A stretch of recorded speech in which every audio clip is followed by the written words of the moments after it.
I love that problem-solving science aspect of it. You know, you solve something and you get a little kick. You're like, yeah, I did that.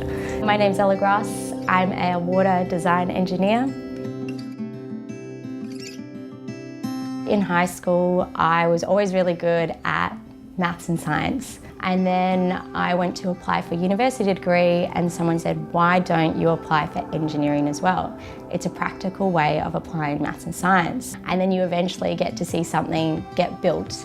And I suppose you're part of giving back to the community. There's a lot of careers in engineering. You can become a traffic transport engineer, you can get into water engineering, you can do structures. And it was really hard to decide what I wanted to do. Water engineering is fantastic. Water is basically essential for drinking, living, recreational purposes. So I really found a purpose in designing water infrastructure. I was part of the design for a recycled water pipeline and a recycled water welded steel tank. This tank is 10 metres high, 30 metres wide, and it's to distribute recycled water to the northern suburbs of Melbourne.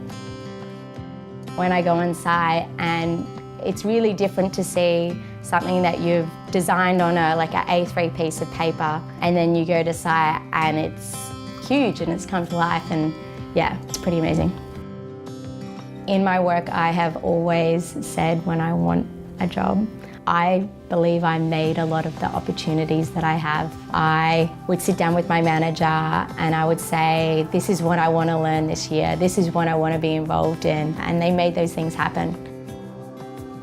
Being in water engineering, there's still so much for me to learn. I've only been working 5 years and I feel like I've just touched on a little bit of everything. So there's definitely room to grow in my industry and learn more.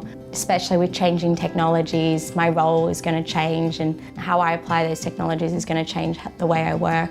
I just really love my job, and I really love coming in and problem solving with my team, and it's like the little wins that you get every day, which is why I keep coming back.